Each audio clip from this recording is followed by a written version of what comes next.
Hello, my name is Greg. I'm going to give a talk today about my process of learning to lucid dream and why I think it's an important component in self-development and mastery, and what I think might be gained by studying the unconscious through lucid dreams. So years ago I was told to obtain a book called Lucid Dreaming by Stephen LaBarge. And although I did pick it up and read most of it, I was never able to employ the practices that he laid out in the book. But the content stuck with me ever since. Life got a hold of me, however, and drew my attention elsewhere, as can happen. But I never forgot the possibilities that were presented in that book. I never forgot the notion that I could become aware that I was dreaming while in the dream, and thus able to influence that dream. So back in October, when I was considering what to do for my project, learning to lucid dream was right there among the most compelling choices for my project. And then that night, I had a very vivid dream.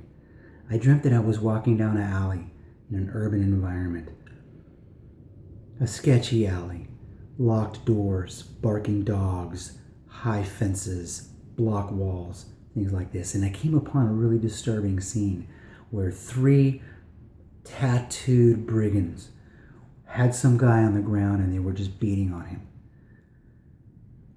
So I was frightened, and I, in the dream, attempted to ease by unnoticed. I did not want to tangle with these guys. When I noticed that the person who they were ganged up on was a friend of mine, someone I'm rather fond of. So right here, things slowed way down in the dream. I knew I should intervene, but was frightened at the viciousness of their assault. Just then, two of them stopped their ruthless beatdown and slowly rose, turning their attention on me. Knives appeared in their hands and they were staring at me, dead-eyed. I looked down at my own hands and realized I was now holding a knife as well. Fear gripped me. I knew I should go over there and jump in to protect my friend, but I was paralyzed with fear and inadequacy. I stood there, frozen, when the dream faded.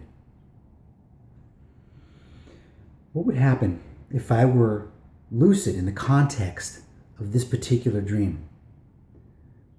What if I knew this was only a dream while in it? What if I could be in conscious command of my actions, knowing full well I was asleep, safe and sound in my bed at home? What would occur if I were to slowly and deliberately approach these frightful, menacing figures, casting aside my weapon, and embrace them with the full loving of my being? Weren't they just aspects of myself? Would they melt away? What kind of empowerment could I feel if I were to disarm the situation in this manner? What would they become? Allies? Mirrors? Scared children? What sort of healing could I experience by meeting their violence with love? What level of compassion? So it's these possibilities and others that I intended to explore in my project. And in so doing, I've opened a door to a world that is as full and rich and vast as the unconscious itself. Dreams are created from moment to moment in the flow of our thoughts and feelings while we are dreaming. As such, dreams are not pre-programmed. Laws of physics and propriety don't have to apply. Constraints are placed by the dreamer. In this realm, all consciousness is connected across space and time without separation. Dreams are as vivid as waking reality as far as the brain is concerned. It makes no distinction. The only reason we're not running around acting out our dreams in a physical state is because there's a physiological component to dreaming that gets activated, that deadens our nervous system so that our muscles are not activated along with our nervous system, which is highly activated during the dream state. In his book, The Four Agreements, Don Miguel Ruiz writes, Dreaming is the main function of the mind. And the mind dreams 24 hours a day. It dreams when the brain is awake. It dreams also when the brain is asleep. The difference is that when the brain is awake, there is a material frame that makes us perceive things in a linear way. When we go to sleep, we do not have that frame, and the dream tends to change constantly. Modern scientific research points out that all living things dream, even animals, even those organisms that don't have eyelids or even eyes. It is a universal experience among living things, so it must follow that dreams represent a universal consciousness, the kind of knowing that resides in the one mind. This knowing is available to us in our dreams. There are numerous examples throughout history of creative inspiration being imparted through dreams. In a famous interview, Albert Einstein recounted a dream he had as an adolescent. At this point in his life, he was flunking out of school and being counseled by family to become a plumber so as not to be a burden to them.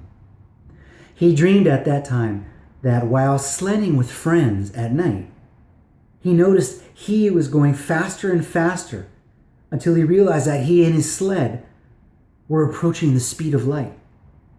At this point in the dream, he looked up and saw the stars and saw their light being refracted into a spectra of colors he had never seen before. He was filled with a sense of awe that never left him.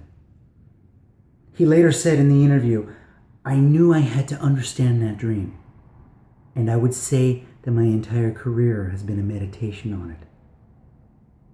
Look, I'm satisfied with the quality of my life, but there's an undeniably compelling argument why lucid dreaming and work with dreams in general merits interest, and that is waking life is all too brief.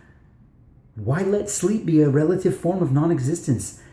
This is the benefit of bedtime intentions. Exploring my unconscious in the sleep state is an opportunity not to be missed. Every night I can be resurrected from the grave of sleep by the miracle of dreams. What a fertile ground for the exploration of the unconscious, lying below the surface like the greater mass of a terrific iceberg. Consciousness can only observe itself in dreams, just as matter can only exist if there's an observer. And without the rules and regulations of real life, what becomes available is nothing less than access to the infinite.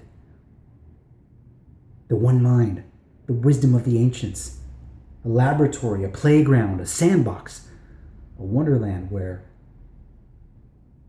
the extraordinary is commonplace, where I can simultaneously marvel at the divine and interact with it, where the collective consciousness of all of humanity since the beginning resides, available to inform even me. So it stands that mastery in the realm of unconscious is access to real mastery, which is, I suppose, what I'm really after. A desire to go deeper in my life, to unlock potential, individual potential and collective potential, a desire for a richer, wider range of experience, for a challenge, for creative insight, or to discover who I really am. This process has led me to be substantially more attentive to my sleep. Indeed, sleep is now a purposeful undertaking for me. I put significant effort forth to set the stage up effectively. You could say I've become sort of a sleep nerd. Since studying the physiology of sleep and dreaming, I have a much deeper understanding of how indispensable sleep is. It's where the data gathered by the brain during the day is processed, assimilated, and cleansed. Dreams are an essential part of that. In studying the mechanics of sleep, I now understand the brainwave cycles involved in sleep and the role REM plays, and where in the sleep cycle it occurs and why. I have a healthy respect for sleep and the physiological necessity of it. Getting enough sleep cannot be overstated. But the emphasis placed on bedtime intentions and the incorporation of them into a nightly routine has laid the groundwork for lucid dreaming. The longer I sleep, the more dreams I have, with more opportunities for becoming lucid, having memorable dreams upon waking, with recognizable signposts, symbols, and themes that I can work with later on. Learning to lucid dream has been a very intentional undertaking for me. There are those who it comes easy to, or those who have the experience organically from time to time, like my kids. I'm not one of these people. I do, however, have dreams nightly, as do all of us. So as part of my project, I have created a very intentionalized day-to-day practice that lays the groundwork for my goal of having regular lucid dreams. I've created sleep to be sacred. I've established a dream log, which I make entries into nearly every morning. I've cleared my sleep arena. My phone resides in another part of the house overnight, so as not to be bothersome or an influence upon my body's energetic field. I've curated a dream object, which I have placed next to my bed. It's a small sculptured charm. I've identified and written a detailed account of what my ultimate lucid dream experience would be. I've gone through my dream journal and identified the most prevalent dream sign and set an intention that when I encounter it in my dream, it will prompt me to recognize that I am dreaming. I have placed a notepad and pencil and pen light next to my bed so I can jot down brief memory prompts from my dreams over the course of the night as I have them to improve my recall later when making entries into my journal. And my research has brought forth some fundamental understandings. All dreams come in service to the health and wholeness of the dreamer. No dream ever comes to you to tell you what you already know. What is true of nightmares is true of all dreams. What is remembered is worth remembering because it always contains valuable information. So as I reflect on what my opportunities and blessings are, I see that what started as a good idea has grown into a great passion for me. I began this project hoping how to learn to lucid dream, which sounded cool, and what I'm coming away with is a vision for me in my future. I got here the same way I got to all the great undertakings of my life, because I accepted the invitation of people around me who I know love me. I'm not getting a degree here at USM. I never graduated high school. I didn't enroll in this course to build or enhance or establish a professional coaching practice or that can employ the techniques we've studied and experienced here. I'm not writing a book or creating a business centered around the blending of the soul and the goal line.